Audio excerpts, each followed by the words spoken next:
On this week's episode, Meta's not so meta with MetaQuest 2. What's the future for the Gray Man? And who could be the next Lara Croft? All this and more as we reach our next stop, the PCC Multiverse.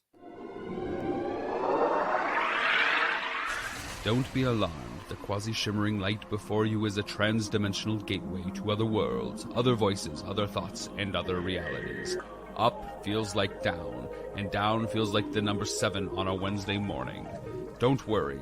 That quivering, blood-boiling sensation under your eyebrows is all a part of the charm. Welcome to the PCC Multiverse. And we're back with another episode of the PCC Multiverse.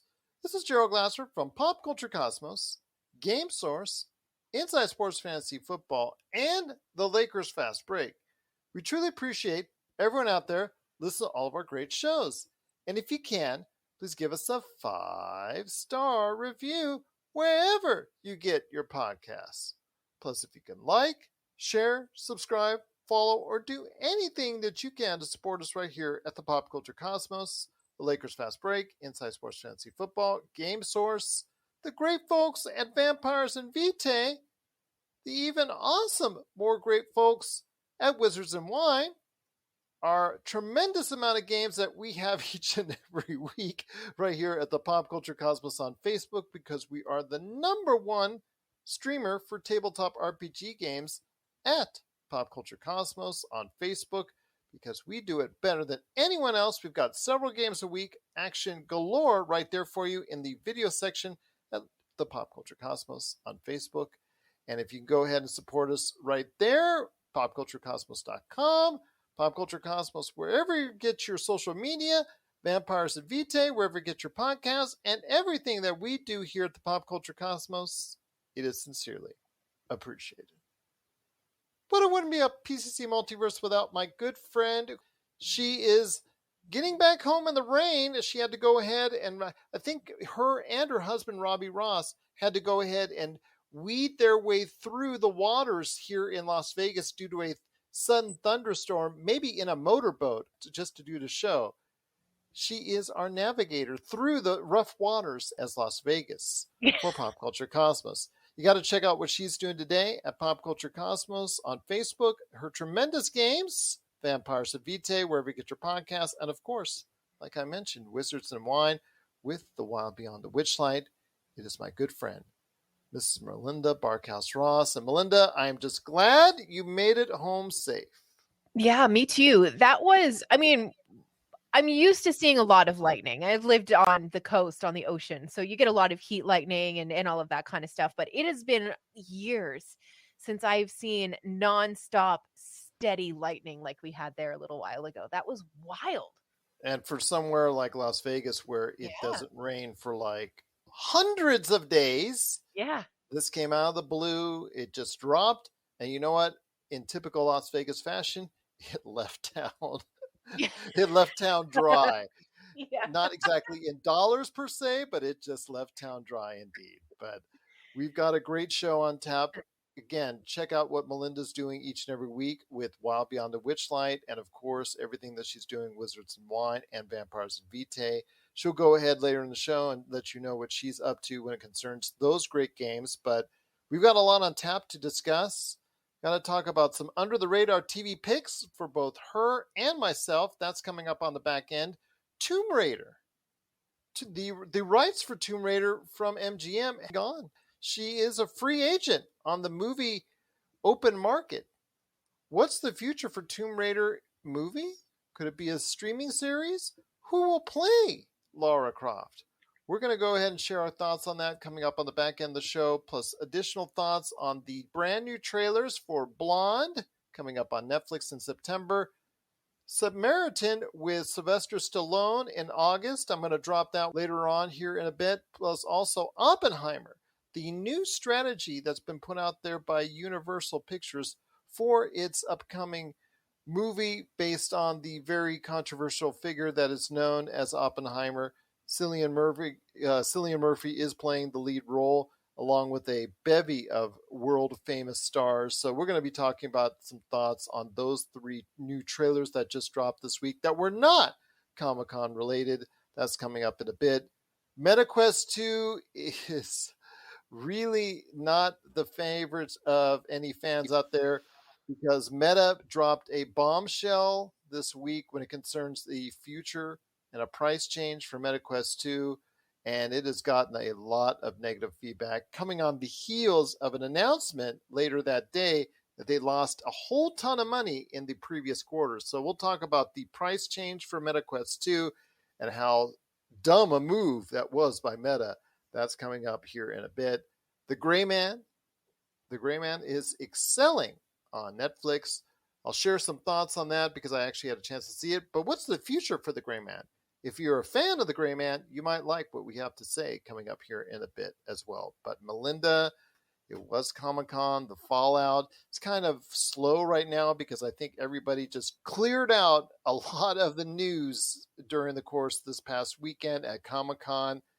I know you haven't had a chance to go ahead and share some thoughts. I know we shared thoughts on day one, but there, of course, were a lot of things that were going on after that with Marvel, DC, Star Trek, Star Wars, Lord of the Rings, Game of Thrones, ton of things that we actually showcased here at the Pop Culture Cosmos on Facebook. Not only did we talk about it, but we had dozens and dozens and dozens and dozens of articles that we presented to you at Facebook at Pop Culture Cosmos. But I want to hear what you have to say on your thoughts at San Diego's Comic-Con. Was it as great an experience for you getting back to see everything at San Diego's Comic-Con for 2022? You know what? There's a part of me, a very selfish part of me, Gerald, I have to be honest with you, very selfish part of me. I really want to try to go next year as an attendee, not as like not as media coverage. I mean, obviously I will if I go, but that's not my intent. So, there's a part of me that wants it to have been a step down from where Comic-Con usually is. So when I go next year, it's amazing. See how I think selfish I am? well, the thing is though, because it's been virtual for Yeah. the past couple of years because of what's happened with the coronavirus, that I Mhm. think a lot of these studios just wanted to unload a lot of information, Absolutely. especially Marvel. Marvel came into the situation, we talked about it on last week, that it was really something up in arms as far as what was going on in the phase 4, a lot of confusion, nobody really knowing what's going on, seemingly no direction. And the question was there, could they actually be losing out that weekend at Comic-Con to DC? Because all DC had to do was step up to the plate, knock a whole bunch of things off that list, showcase a lot of things upcoming, and they could have had a real chance to take Comic-Con. But unfortunately, due to the controversy in regards to Amber Heard and Ezra Miller, they decided to hold off on showing future aspects of the DC universe. They only showed what's coming up this year in Shazam and also Black Adam. And I think that was to their detriment because Marvel came in, it dropped the proverbial hammer, Mjolnir, as we say in Marvel land, and they killed it. And they absolutely showcase what they're going to be doing for most of phase 4, 5, and 6. I know there's going to be some things that they're going to add on in D23 that they're going to sprinkle in there coming up in the future. But I think for the most part, showcasing so many different projects coming up in the next 2-3 years was really amazing.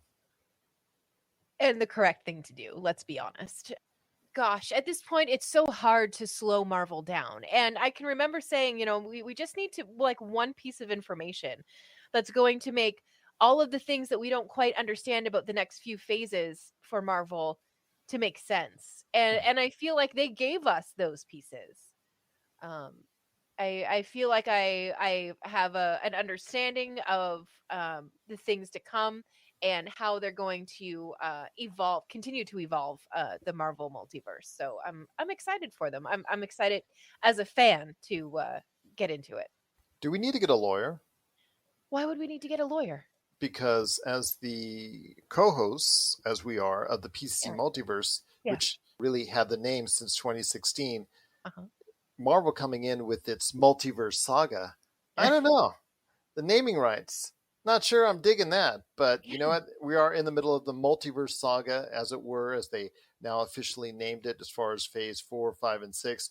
Phase 4 will be ending in the not too distant future with both She Hulk and, of course, Wakanda Forever, Black Panther 2. Those two trailers were shown to the public and also the people behind the scenes at Comic Con. And then they showcased a lot of other footage for other shows at Comic Con, which they have not showcased to the public as of yet. So I'm hoping to check that out. But your overall thoughts on Comic Con? I mean, I know I want to go too. I would love. That's actually on the bucket list right there for me as Right. well. That and CinemaCon. Really want to go ahead and knock those two out before I die, which I'm hoping not to do so in many years. But I want to know, what did anything else stand out for you at Comic Con before we hit the break? Who the John Wick trailer to me was a triumph. Yes, It's more of the things that make the John Wick films great. And they yes. continue to find ways to turn the volume up on those movies. And I don't know how they're doing it, but I'm here for it and I love it. So I hope that they don't stop anytime soon. I hope that And they don't either. yeah, and I really enjoyed the What We Do in the Shadows panel. I loved learning that Matt Berry, who plays Laszlo, had no idea how popular What We Do in the Shadows was until he went to Comic Con and people just started yelling "bat" at him all the time. I thought that, yeah, "bat." I thought that was great. And some of the unfortunate news now that Comic Con is over and people have gone home and stuff, and if you attend conventions like that, you're used to hearing about the con crud. Everybody seems to get the same cold after the convention is over. George Yes, R. Martin has COVID, so yes. here's to So I hoping heard. for a speedy recovery for him for sure.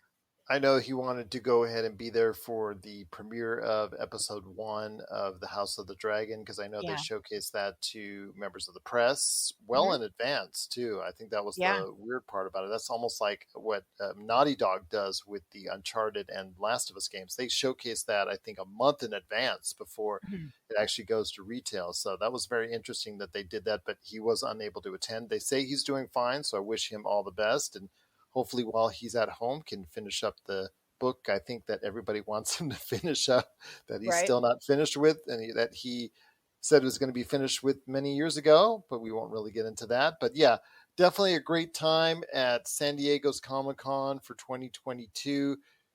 Again, I was disappointed with DC. They had really going into it all the momentum. Marvel was, people were starting to be burnt out. You could see the kind of money that they're bringing in was not what they used to bring in. Both Thor and also Doctor Strange not hitting $1 billion, I think was maybe kind of a little sign that what's the future. Although, gosh, do you have a $700 to $900 million film in the kitty right now? I mean, that's great. Not every studio does, so we shouldn't really Right. complain there. But I think DC and Warner Brothers, I think afterwards got to be shaking their heads why they didn't pull the string on some more stuff that they could have showcased at Comic Con that would have at least leveled the playing field a bit, because I think they went in thinking that they could have gone in, showed a little bit, and they would have been just fine, because they didn't think Marvel was going to showcase very much. They thought, okay, they're going to wait till D23, or they don't really have a great direction because of what's going on in Phase 4. As Phase 4 has been all over the place, I don't think really that Marvel's going to be doing all that much. And then Marvel came in and killed it. Definitely a message was sent, and I think to fans out there, many fans out there, it's reignited that passion. I know there's a portion of the fans that are upset that they didn't replace T'Challa, but this wasn't like it was news, because Kevin Feige has been saying for years he's not going to, since the unfortunate passing of Chadwick Boseman, that they were not going to replace the T'Challa character. And I think that people were just, it was hit with them when the trailer came out. He's not going to be in it. He's not going to get replaced. He's not, okay. This is not like it's an accident. This was something that's been planned and in the works for a long time now, since his untimely passing, that he was not going to be a part of it, that there was not going to be a replacement, that the Black Panther would be either Shuri or Okoye or someone within that community. For as far as Lupita Nyong'o, she might be the next Black Panther. Still wasn't clear exactly who that is, but it would be someone other than who they wanted to. And so I think that kind of feedback was disappointing. But other than that, Marvel just absolutely killed it. I'm looking forward to Wakanda Forever. I'm looking forward to She-Hulk as we complete Phase 4 and head into Phase 5 and Phase 6. Yeah, absolutely. And I think that the Black Panther 2 trailer, the tone of the trailer felt correct. It felt Yes. like moving forward with a heavy heart was what I felt from that trailer. And Agreed. yeah, and I thought that it was the correct tone. It was the right way to do it, the right way to approach it. And if you've read the comics, there's a possibility that we already know who is going to be taking up the mantle of Black Panther, but that remains to be seen for the movie and what Marvel has decided to do and how closely they'll stick with those comics. And what could it be like as far as the confrontation with Namor? Because the Submariner was introduced in that trailer and will be a major part as far as the actual movie is concerned, as Wakanda may face off against Atlantis. We may see a battle there, so I'm looking forward to that. There's also as well some hints of possibly Doctor Doom. A lot of people asking about Doctor Doom being a part of this as well, so interesting to see. But She-Hulk looking like it's going to be very funny. Obviously, the fact that it's taking place in Southern California, as far as the what's going on with all the guest stars coming in, obviously going ahead of Mark Ruffalo. We're going to have as playing the Hulk again, coming in, teaching her the ropes as being a Hulk. We have Wong coming in. We have Tim Roth coming in as well, playing his character from the Incredible Hulk. So yeah, definitely looks like a fun show as well. But yeah, the future looks like it's really set up for Marvel, and they really killed it at Comic-Con. Yeah, and honestly, I don't. If I was in DC's shoes right now, I would be sweating a little bit, and perhaps this year with everything that's gone on with two relatively large pieces of their puzzle, I don't know that this would have been the year to come in and go hard, unfortunately, with the way that things have gone for, those particular actors in the last year or so. As much as you may have, as a person working for DC, I'm just putting myself in their shoes, as much as you would have wanted to come out there and swing for the fences, perhaps it's best that you don't until you have all your ducks in a row. It's a missed opportunity, absolutely. But that keeps my fingers crossed for next year and hopefully some future announcements before we get to Comic-Con next year. Well, we'll find out indeed. But what are your thoughts out there on Comic-Con? All the great things that were showcased. Again, Marvel, DC, Star Trek, Star Wars, Lord of the Rings, House of the Dragon, as far as Game of Thrones, John Wick 4, Berserker, which is the anime that he's actually working on for Netflix. So a ton of stuff showcased there. Marvel Animation with all the announcements that they made. So we want to hear your thoughts, what you enjoyed best at Comic-Con and what you actually really wanted to see at Comic-Con. Maybe did you get it done as far as what you wanted to see, or was there something else that you wanted to see from Comic-Con that wasn't announced? Please let us know. popculturecosmos@yahoo.com. So let me get this straight. We're going to play a video game together, or? Well, not exactly. Okay, fine. Where's the controller? It's right here. This is literally a sheet of paper. I don't understand what you. Here, you're gonna need these two. Dice? You've just are these even dice? We are gonna play Vampire the Masquerade. It's a role-playing game. What kind of vampire do you want to be? Okay, now you're telling me there's more than one kind of vampire? Oh, my friend, you have no idea.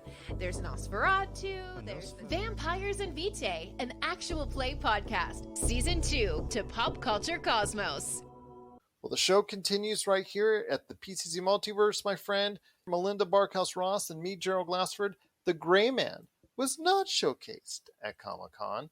It was showcased on Netflix, and after a small week in the theaters with just a few theaters, really didn't do anything substantial in the theaters. It got put out there on Netflix last Friday, and boy, has it done great numbers for Netflix, especially in a time of need after their recent reports as far as how many subscribers they lost, losing almost 1 million subscribers, which actually was better than prognostication. So I guess that's good news, kind of.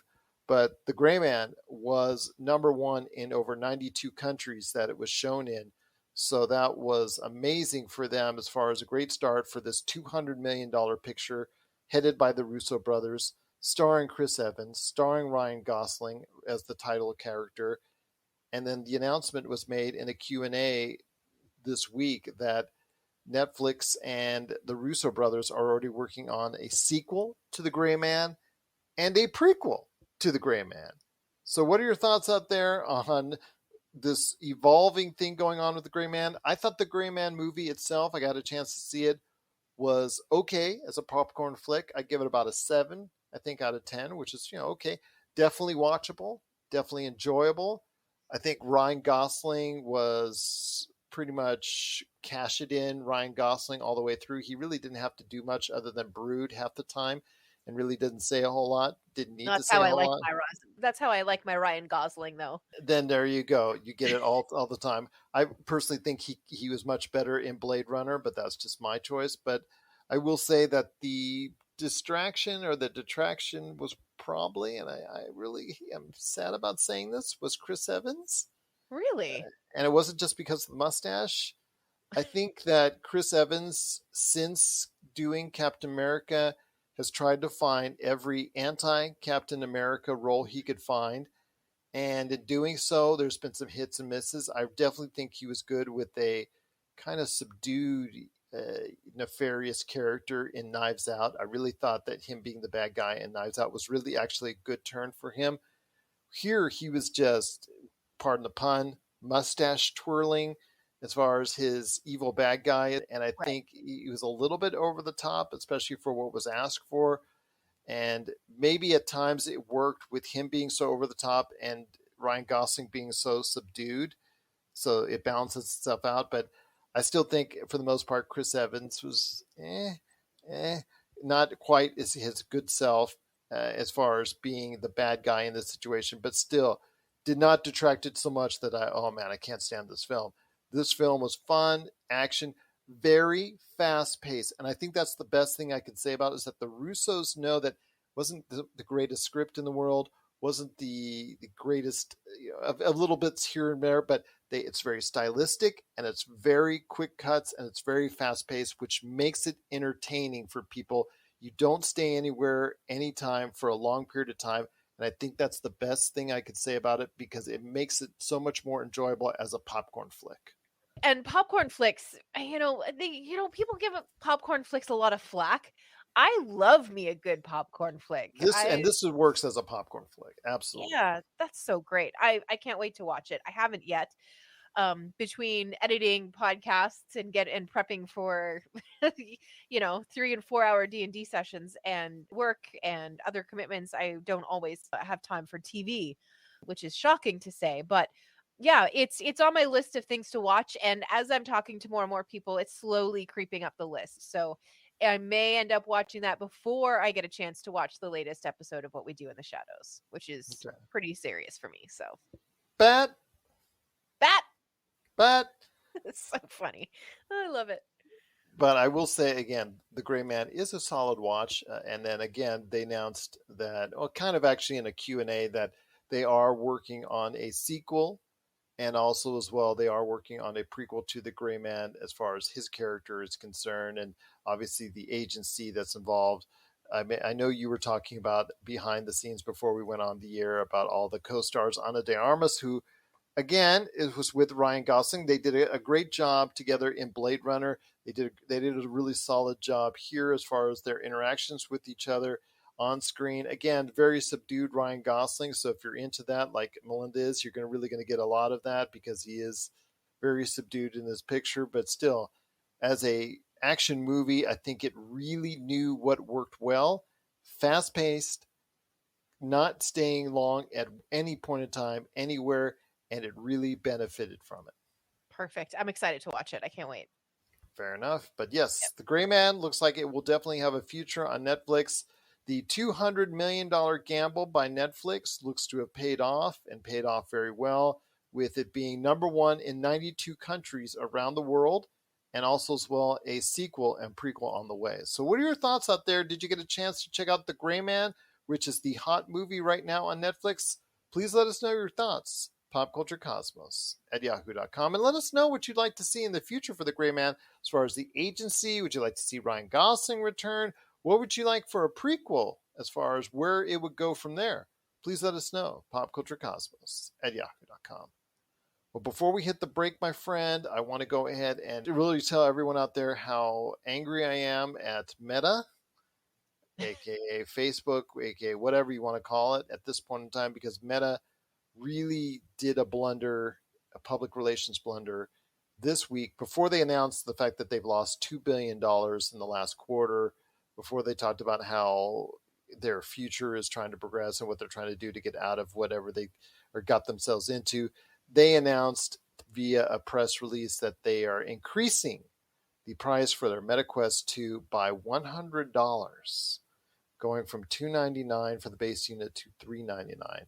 They're saying it's because of the cost of inflation and chipsets and the whole nine yards, shipping and supplies, and they give the standard excuses in 2022 that we've heard from a lot of other places. But going up $100 and making it now $400 instead of $300, that's pretty pricey for gamers. And now you're asking to pay as much for that as a console in many cases. The PlayStation 5 and the Xbox Series X is not that much more expensive. So I ask you, my friend, when you heard that, what were your first thoughts? Because I know already when we posted that on Pop Culture Cosmos on Facebook, a lot of people were not happy about what Meta's doing. It might not be a money grab. Maybe they are telling us the truth. Maybe it is taking that much to get a hold of the components that they need to build the headset. We know that shipping around the world is a mess. I'm still waiting for some new tabletop RPG books that I ordered like a year ago to arrive. And it's a delivery. It's a shipping issue, I should say. So, maybe they are telling us the truth, and maybe the $100 a set is justified somewhere down the line if you go back far enough. But as a consumer, it really is starting to get silly. Yeah. I mean, the price of gas is crazy. Here in Vegas, your water bill is out of control. Electricity is along those same lines. And you're going to take something that I'm trying to use as an escape from all of those things, and you're going to charge me another $100 for it? I'm going to just go buy a PS5 and call it a day, son. That's what I'm going to do. Well, I mean, and it's not like $100 for, let's say, like a $2,000 or $3,000 or $4,000 TV. $100 price. That's a little incremental thing. This is 20-25%. You're increasing it by. That's a huge increase. That's more than the cost of standard living. That's more than inflation itself. Yep. That's something that tells me that they are trying to go ahead and try and sneak a profit out of it. Most of the time when you're talking about consoles, except for Nintendo's case, I think, from what I've been able to ascertain, it's just a guess, mind you, but over the years, I've been able to ascertain that I think Nintendo is probably one of the few individual entities that puts out consoles at a slim or maybe even a little bit larger than that profit. Xbox, PlayStation, they've always put out consoles at or near or below cost as far as them just worrying about putting it out there, even if they're taking a loss on it first. Over the course of time, as these unit gets older, the prices become cheaper as far as being able to make these consoles, and then they become a little bit more profitable over time. So let's say the PlayStation 4 and the Xbox One, they're a lot more profitable or cheaper to make than they were, let's say, 5, 6, 7 years ago. So they might be making a profit every time they buy one of those. Whereas the MetaQuest 2, you're in an industry, you're in a marketplace right now that's very much in flux. PlayStation VR 2 has not come out yet. And if it comes out and it's somewhat better than what you're offering with MetaQuest 2, people are going to go right back to making that the number one VR component out there, just like they did before. But even then, the sales of the PSVR, PSVR 2, MetaQuest or MetaQuest 2, those pale in comparison to what the consoles do. And if you want to go ahead and build on this market, you cannot be having PR hits like the one you made with $100 price increase. That's just killing your business. Yeah, that feels like a pretty big whoopsies. I mean, you know what? Even if you had done like a $50 price increase and then 6 months from now raised it again, it might have felt as a consumer a little more palatable than just, hey, guess what? Another $100, please. just really a bad move by Meta. And I'm just going to say it right out there. And I really think that was a mistake on their part. What are your thoughts out there on the price increase of $100 effective August the 1st for MetaQuest 2? Please let us know your thoughts. If this is outrageous, if you were contemplating getting a VR unit, the MetaQuest 2, and all of a sudden you see the price going up by $100, does it stop you from buying a MetaQuest 2? Please let us know your thoughts on the price change for MetaQuest 2. PopCultureCosmos@yahoo.com. Well, coming up next, we're going to be talking some trailers, Oppenheimer, Blonde, and Samaritan, the future of Tomb Raider, some under-the-radar TV shows, and a little bit more than that as we close out the show. This is the PCC Multiverse. And if you're ready to talk toys, I haven't stopped talking toys. Let's get to it. it's the Jay and Rob Toy Show, and we're back for season 2 for 10 more episodes of toy talking goodness. And this time, we talk Marvel figures, we talk DC figures, holy grails, play sets, what-if scenarios, and so much more. But we're not alone. We've brought a few friends with us this time. All that and, of course, our action figure spotlight. So check out the Jay and Rob Toy Show Season 2, exclusively on Jinx Esports TV Canada.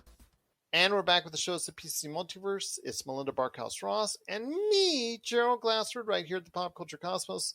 Want to go ahead and mention again the new store for our good friends, our awesome sponsor, Retro City Games. Doug and Nicole have opened up a new store at 213 North Stephanie.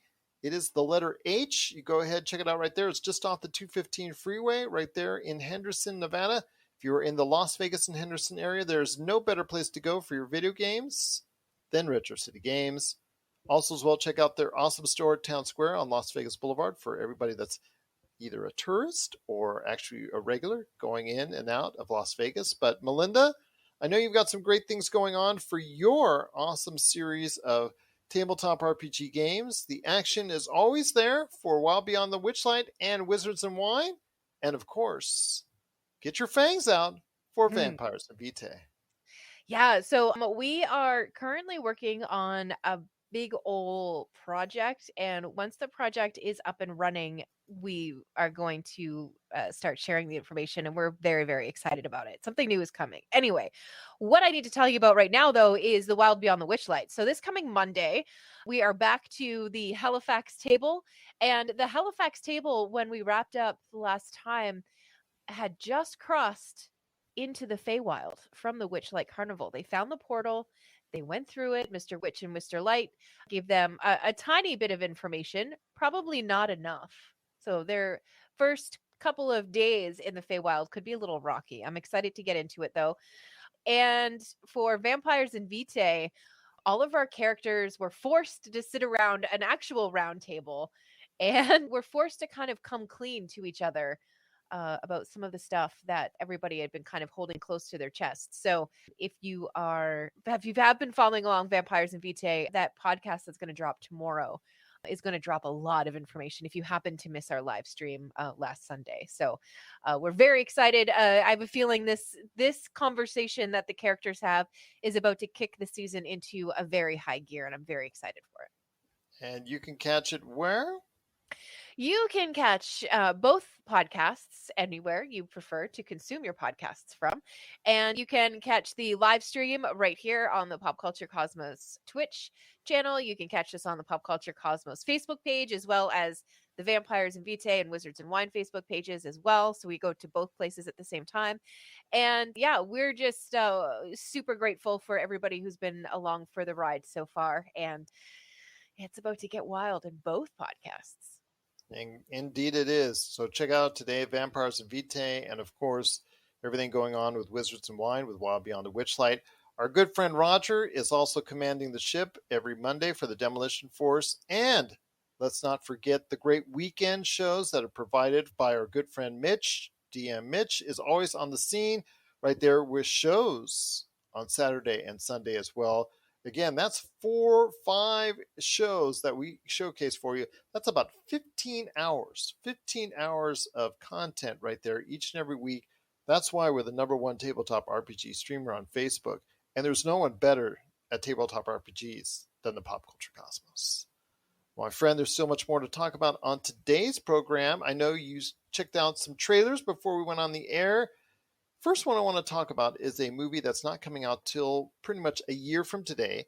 The trailer was first shown off if you checked out Nope in the theaters. And then a couple days later, Universal Pictures actually showcased it off on the Universal Pictures YouTube channel in the form of Oppenheimer, the latest Christopher Nolan movie, which is again coming out this time next year. And it's done on a loop. So if you go to Universal Pictures on YouTube, you're going to see a channel or a selection there for the Oppenheimer trailer, and you're going to see it on a loop. So you can't miss it. It's not like you have to go ahead and rewind. It's just playing and playing and playing. It's only 90 seconds long or so, but it's playing and playing. Doesn't show you a whole lot. Just Cillian Murphy dressing up as Oppenheimer with a whole bunch of voices, including, I think, Robert Downey Jr. I think I heard Josh Brolin. I think I heard a couple other voices as well talking about the man himself and how important he was to the world at that point in time. But yeah, definitely sets the mood for Oppenheimer, both the mystery and also the intrigue, but also the danger that comes with what he was working on and the ultimate ramifications of what his work had done. Yeah, absolutely. And this is the kind of like out of the box marketing that I love to see from big companies like that. This is a move that I would expect to see from like some really forward thinking independent movie companies. So to have it coming from one of the big companies, I think is pretty amazing. To have it on a loop, 24-hour loop for, I mean, is it going to run for an entire year? I'm probably going to check in 6 months.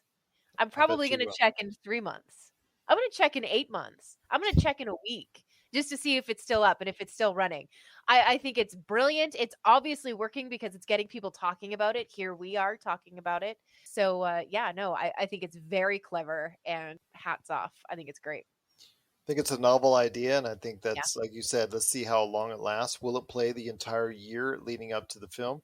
We'll wait and see, but definitely very interesting for how Universal Pictures is going to be presenting Oppenheimer. But then again, Christopher Nolan, he always wants something different as far as showcase. I remember his insistence on actually presenting Tenet in the theaters, and unfortunately, I think he got burned by that. And it's also the movie studio got burned by that because of what happened with COVID, and nobody really wanted to go to the theaters at that point in time. I thought that was a insistence that I think that should have either waited for another year or two to bring out Tenet or put it out on a streaming format. I think that would have been killer, putting it out on a streaming format at that point in time. I think HBO Max had the rights. I'm not 100% sure on that, but I definitely thought that was a miscalculation on his part. But his insistence on seeing it in an IMAX theater, I get it.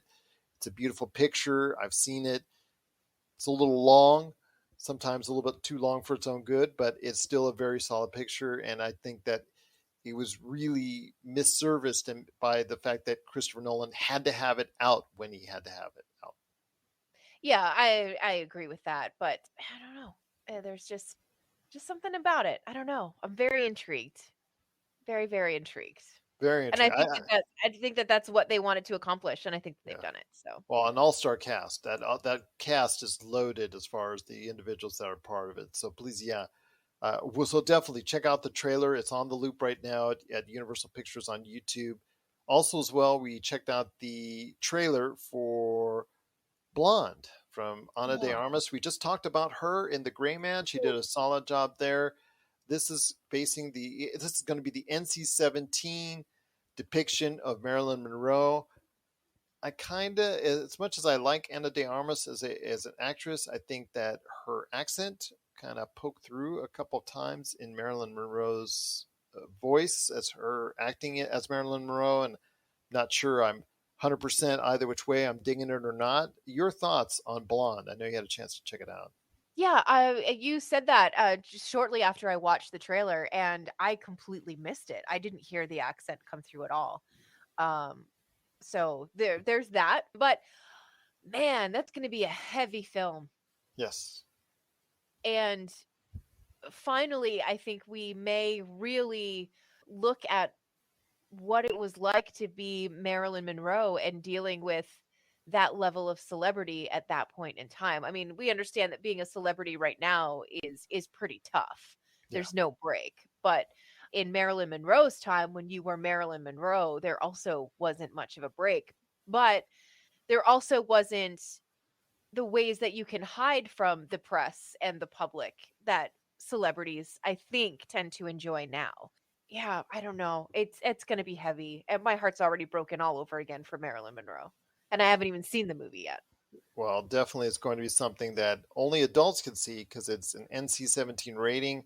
Yeah. It won't actually, I think, earn enough money at the box office to become the biggest NC-17 movie of all time. It doesn't really have to do a whole lot dollars-wise in order to do so, because I think that it's going to be only showcased in a limited amount of theaters in order to gain any type of Oscar consideration, and then they'll just put it out on Netflix. But yes, it is NC-17, just making sure that the kids are not able to watch this, because it is definitely going to deal with adult subjects. So looking forward to it. It's going to be the end of September. It is Ana de Armas and Blonde.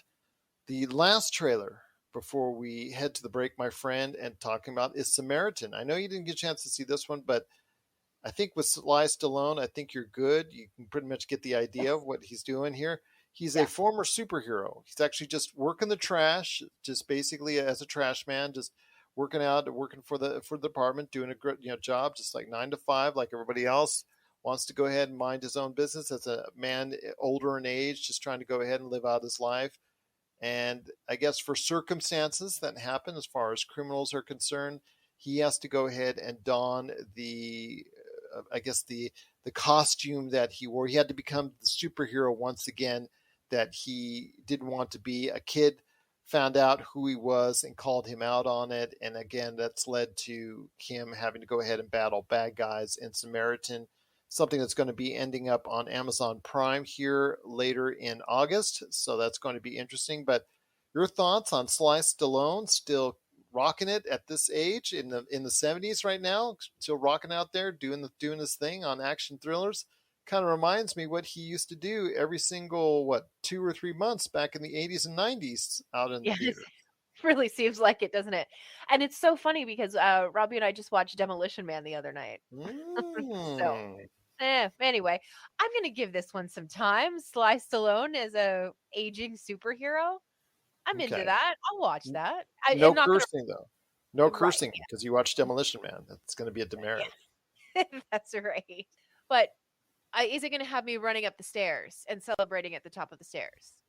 Only time will tell that part of it. But I am definitely going to be watching that one on Amazon Prime. It doesn't look like it has those high of expectations. Just basically it's going to be something that a formula that is not unfamiliar. It's something pretty basic to put Sly Stallone in there, even at his age, to still go in there. That's going to be something that he's comfortable with. And I think that's pretty good. It's not doing anything out of the norm, just something that we're all used to seeing him. And that's something that he is used to. Now, he would love it if he could have the rights to Rocky back, but I guess that's a long-going issue that he talked about a couple of weeks ago. They were still upset by that he doesn't have the rights for Rocky. I think that's another issue altogether. But yeah, definitely looking forward to seeing what he has to say and do in Samaritan coming up at the end of August. So definitely some interesting movies. And the reason why we're touching on these three, because these three were not showcased at Comic-Con. So yeah, definitely something very interesting and neat. In fact, in a light week, they kind of provided a little bit of interest for us. So what are your thoughts out there on Samaritan for Sly Stallone in hopefully a good movie coming up on Amazon Prime at the end of August? Blonde coming up in September, the NC-17 depiction of Marilyn Monroe with Ana de Armas, and Oppenheimer coming a year from now with Cillian Murphy in the title role with a whole big star-studded cast. Josh Brolin, like I said, also as well Robert Downey Jr., a ton of people involved from Christopher Nolan. What are your expectations for these movies? Please let us know. popculturecosmos@yahoo.com. If you're in the Las Vegas and Henderson areas and are looking to buy, sell, or trade the best in classic or current video games and pop culture collectibles, there's no better place to go than Retro City Games. From Xbox to PlayStation, Nintendo to Atari, The great crew at Retro City Games provides the best place to go for all your gaming options. Stop by their 2 awesome locations in Henderson and also the Las Vegas Strip, or follow Retro City Games on Facebook and Instagram for all the latest deals and new items. Without a doubt, there's no better place to go for your gaming needs than your friends at Retro City Games. My friend, we're almost through another great episode, but before we head on out, the future of Tomb Raider is now up for debate as MGM no longer has the rights for the Tomb Raider franchise on the screen, so it can literally go anywhere. Disney Plus could take it, or Disney could take it. Could go in the hands of Universal, which we just talked about, Paramount. Any of these entities could go ahead and end up actually gaining the Tomb Raider franchise. The question I ask for you first, would you be interested in gaining the Tomb Raider franchise, or do you think it's already been played out after the Alicia Vikander movies that did all right, nothing great, but again, didn't seemingly end on the greatest of notes, but still, is there a future for Tomb Raider in a movie or TV format? I think so, absolutely. And I've been racking my brain ever since you gave a bit of a tease for it as to who would take on the role of Lara Croft. I'm not sure, but I think I've landed on someone. Mm-hmm. Maybe it's controversial. I don't know. Address all of your emails to popculturecosmos@yahoo.com. Yell at Gerald. Don't yell at me. Okay, not anything vampires and Vitae on Twitter. Never, not that. Yeah, No, okay, can't do no, that. definitely not that. Or Wizards Noir on Twitter Okay. either. But what do you think of Daisy Ridley as Not too Lara bad. Croft? I Right? wouldn't say that's a bad idea. Although with Daisy, she needs, I think, a movie to get her back in the swing of things. I think that Daisy Ridley, her star power after what's happened with Star Wars, especially The Last Skywalker and how bad that movie was, and that did not end her career on that well of a note. So definitely, if she gains the role of Lara Croft, it definitely could spike interest. I personally think that she's not going to be able to move the needle, so I'm not sure if somebody would pull the trigger on that or would actually go with her right now, because I don't think she's done anything lately that's really been notable. Personally, Yeah. I would lean into an American playing that role who actually can do an accent, and that is Tessa Thompson, who is coming off Thor: Love and Thunder. I think she can pull off a credible accent. You already see what she does playing Valkyrie, and she was born in L.A., close to where I was born at. So I think that might be, for me, a good choice. Hey, British actors and actresses always play Americans. Australian actors and actresses always play Americans. Why can't it go the other way around? Have Hey, Tessa there's Thompson do it. absolutely no reason why they can't. Mhm. And I'm upset now that I didn't think of Tessa Thompson for it. I think Yeah, she would be great. She'd be stunning, actually. Yeah, she's Yeah, a marketable name out there. Well, even though Thor: Love and Thunder is not hitting the heights that I think Marvel wanted to, it's still going to be a $700-800 million picture. So, still her name's out there. She's gotten decent reviews for what she's done in Thor: Love and Thunder and all the other stuff that she's done. She's marketable, good very actress. possible, yeah. She's stunning, which is part of Lara Croft. You do have to be stunning. She's on And- Westworld. Yeah. Who do we write a letter to? Well, anybody's game right now, because Tomb Raider is a free agent. So, we could go ahead and maybe pitch it to a movie studio or two, I think, maybe. Paramount? Disney? I think that we need to pull the change that we both pull out of our couches and try to start a production company and get those rights ourselves. Let's just There do you it. go. But I think Paramount, this would actually, that a blend, I think, of Tomb Raider on Paramount. I would say Paramount Plus. I would think that would be a good place for it. Maybe Would you Netflix. You can always go Netflix, but come on, everybody goes. Would you go movie or would you go TV show? That's a question. That's Right? a really good question. Tessa Thompson, I think, probably would want to do just movies, but Yeah. if you would have to get probably an unknown actress or a not as well known actress, Daisy Ridley, to do a TV series. 6 to 8 episodes. You could see it working. That's a good idea. These days, a lot of these studios want them to go ahead and drag it on out to a 6 episode TV series as opposed to a movie. And I would make them like 75-minute episodes. There you go. I would push it just a little bit past an hour. Yeah, there you go. Yeah, I know the Orville is actually doing something similar. They're just beyond an hour, doing like an hour and 5, hour and 10 minutes. So yeah, and right in that range. Not too bad. There you go. Well, everybody out there, what are your thoughts? Should Laura Croft should we make a production company and buy the rights to Laura Croft and cast it and produce it ourselves? That was the question, right? Absolutely. That was the question. Does Tomb Raider have a future still as a movie or TV series? Please let us know. popculturecosmos@yahoo.com. Well, before we head on out, my friend, I wanted to go ahead and hear your thoughts on some under-the-radar TV shows, which we don't usually talk about on this show, which we need to start talking about. I have about 3 in mind myself, but I want to hear your thoughts on some shows that you think people need to know about. I mean, I know we drop them on the end of shows sometimes. I know we drop them on as far as the beginning sometimes, but we really don't get a chance to touch on some of the shows that are out there that really deserve some love. So are there some under-the-radar TV shows that Melinda wants you to know about? I'm not sure how under the radar they are, but I have 2 that came to mind. One of them is Upload, right? So good. Yeah, so good. Absolutely. I wish they were given a bigger budget, Yeah. but what they use is very well done. It's one. on Amazon, by the way. Amazon Prime. You can catch both seasons right now.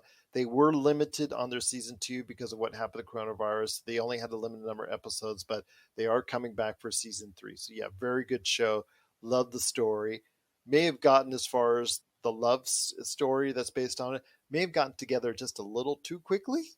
As far as maybe could have spread that out a little bit longer, because that's usually the death knell for TV shows is when the guy and the girl, are they, aren't they, when they finally get together, so to speak. That usually is the downfall of TV shows that when it happens. But I'm hoping that there's still a lot of life left in Upload. I like the concept, and I thought it really worked for me. I was surprised too, because at times it really looks a little low budget.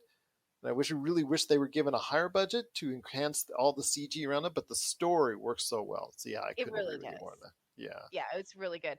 And another one, and I'm going to encourage you to find and watch the British version of it, because I've watched both the American and British versions. I have a slight preference for the British, and that's a show called Ghosts. I encourage you to find and watch Ghosts. It's fine if you get the American version. The British version I find just a little bit better. I did think of one more, and I don't know if it's exactly under the radar, but if you haven't watched it, you need to give it a little bit of time, and you need to get through the first episode, because the first episode, it's crass, but it's like a shocking level of crass, because they're trying to help you get past that so you can really enjoy the story. And that is a hockey-based show. As a Canadian, I've got a soft spot for all things hockey. But if you have not yet, please give the Letterkenny spin-off show Shoresy a little bit of your time. Well, we've talked about it on 2 different episodes We here. have, yeah. I did watch it upon your request. I thought it was really solid. I thought it was really interesting. So I just want to make sure that this little gem of Canadian television makes its way into your home, because it's so worth it. It's such a fun watch, and it's once you get past the crassness, it is actually a very lovely story. 3 shows I think you should check out. 2 are on Apple TV. The first is it's already in 3 seasons. It's For All Mankind, and it's a alternate reality show where, what if the U.S. lost the space race? What if Russia got to the moon first? What if they put bases on the moon? What if the excursions to Mars was really a lot more forward than it is right now currently? What if consumer travel to space was already well advanced beyond what it is now? You could actually stay in a hotel in space and whatnot. Those kind of concepts are actually brought to light in For All Mankind. It showcases things from a NASA point of view as far as seeing all the behind the scenes on a what if. I think it's a pretty good watch. I've been binging it through here and there the past couple of weeks, and I'm really liking what I'm seeing for All Mankind. So I give it a recommendation right there for an Apple TV. The second is another show that's getting a lot of praise that came out this year called Pachinko. And if Okay. you've not seen Pachinko, it is really something special. It cycles between the 1989 and then also cycles back to 70, 80 years ago as far as the travels of this family and going back and forth. It has been highly praised. It's got, I think, high 80s on Metacritic. It is really well received. Got a great opening sequence, just like Severance. So yeah, if you're catching Severance there and you're finished with those episodes, check out Pachinko. I think also as well, you need to check out For All Mankind. That's a good 3-season watch right there for you. You can binge through that. The last but not least, I want to go ahead and touch on is from FX, and that is Reservation Dogs, which highlights the Native American community. I really think that people need to check it out. It does so with class. It does so with humor because Native Americans are actually telling their side of the story in a modern environment about what's going on as far as the pitfalls, the tensions, and still the things that they still get and still feel to this day about how they've been treated, how they're still treated as a culture, and how they're still continuing to go ahead and live and excel in their lives.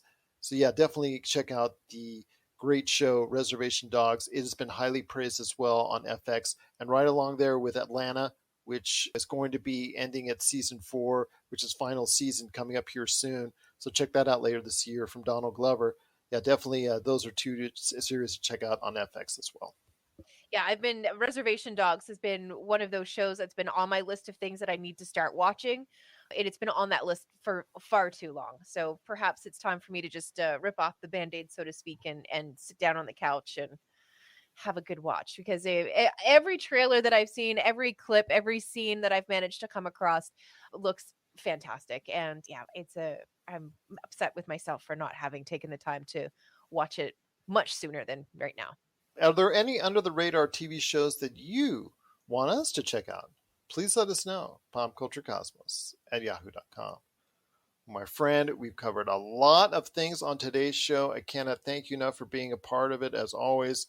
Coming up on Monday with Josh and I, we're going to talk about the DC League of Super Pets. That movie has come out, and I think we'll see how well it's done as compared to the second weekend of Nope.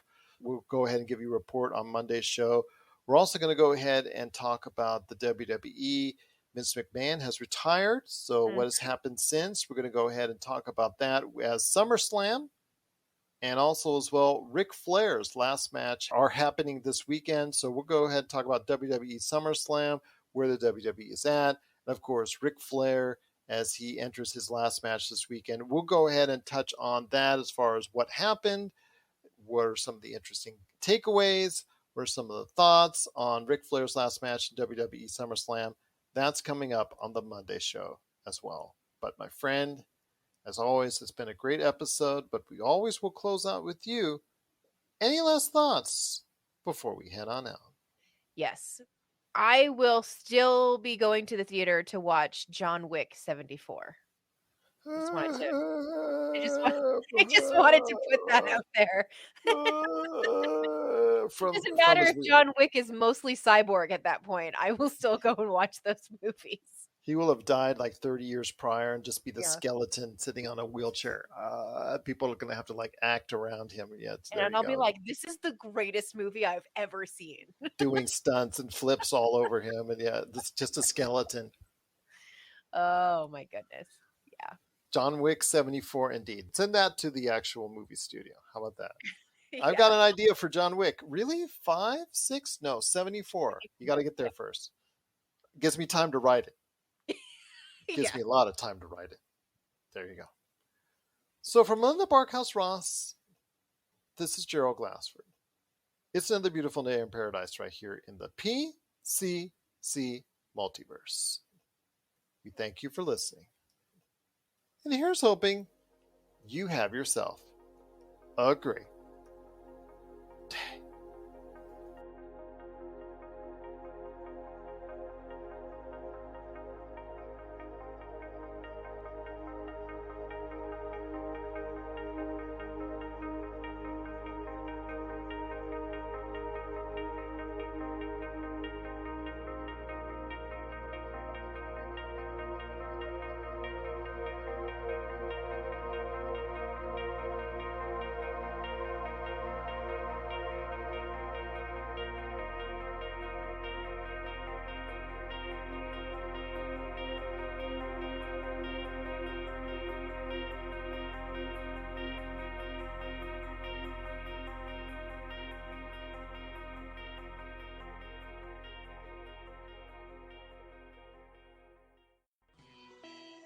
You're listening to a Weeby Geeks Network podcast. Tangent Bound Network. Let your voice be heard. TangentBoundNetwork.com.